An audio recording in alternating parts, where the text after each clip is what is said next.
America के राष्ट्रपति Donald Trump के लिए रेप से जुड़े एक बड़े मामले में बहुत ही महत्वपूर्ण और गंभीर झटका लगा है।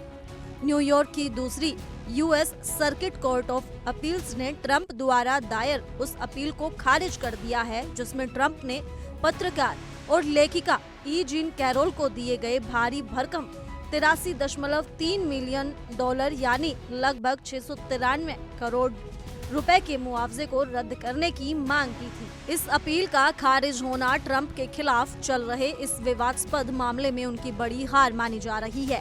ई जीन कैरोल ने आरोप लगाया था कि साल 1990 के दशक में न्यूयॉर्क के एक डिपार्टमेंटल स्टोर के ड्रेसिंग रूम में डोनाल्ड ट्रंप ने उनके साथ दुष्कर्म किया था। इन आरोपों को ट्रंप ने 2019 में पूरी तरह से खारिज कर दिया था।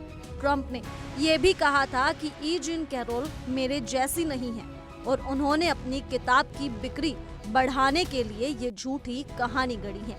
लेकिन कोर्ट ने इस मामले में ट्रंप की बातों को ठुकरा दिया और ये साफ कर दिया कि इस केस में राष्ट्रपति पद की इम्यूनिटी का दावा नहीं किया जा सकता। ट्रंप ने कोर्ट में ये भी तर्क दिया कि अमेरिकी सुप्रीम कोर्ट के साल 2024 के फैसले के अनुसार उन्हें व्यापक क्रिमिनल इम्यूनिटी मिली है जो सिविल मुकदमों पर भी लागू होनी चाहिए। उनका कहना था कि साल 2019 में दिया गया उनका बयान राष्ट्रपति के आधिकारिक कर्तव्यों का हिस्सा था, इसलिए इस पर इम्यूनिटी मिलनी चाहिए, वरना कार्यपालिका शाखा कमजोर पड़ जाएगी।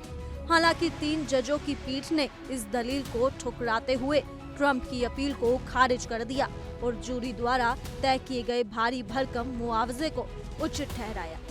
मई 2023 में इस मामले की पहली सुनवाई के दौरान एक जूरी ने ट्रंप को 5 मिलियन डॉलर यानी करीब 42 करोड़ रुपए का मुआवजा देने का आदेश दिया था। इसके बाद जून 2024 में दूसरी सर्किट कोर्ट ने इस फैसले को बरकरार रखा।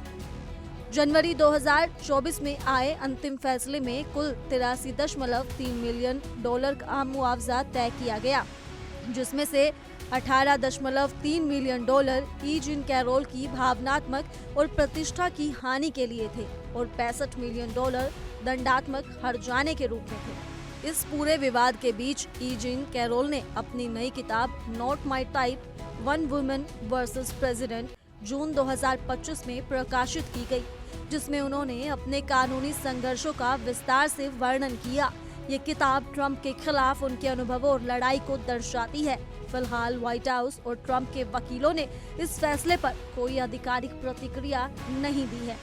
ये फैसला ट्रंप के लिए उनके दूसरे कार्यकाल के दौरान एक बड़ा झटका माना जा रहा है और ये केस अमेरिका राजनीति और कानून के लिए भी बेहद महत्वपूर्ण माना जा रहा है। इससे साफ होता है कि कोर्ट ने शक्तिशाली व्यक्ति की इम्यूनिटी को इस तरह के गंभीर आरोपों में नहीं स्वीकारा, जो न्यायपालिका की स्वतंत्रता और कानून के शासन के लिए एक महत्वपूर्ण संदेश है। इस खबर को लेकर आप क्या कहना चाहेंगे? आप हमें कमेंट कर जरूर बताएं। साथ ही जुड़े रहिए इंडिया डेली के डिजिटल प्लेटफॉर्म के साथ।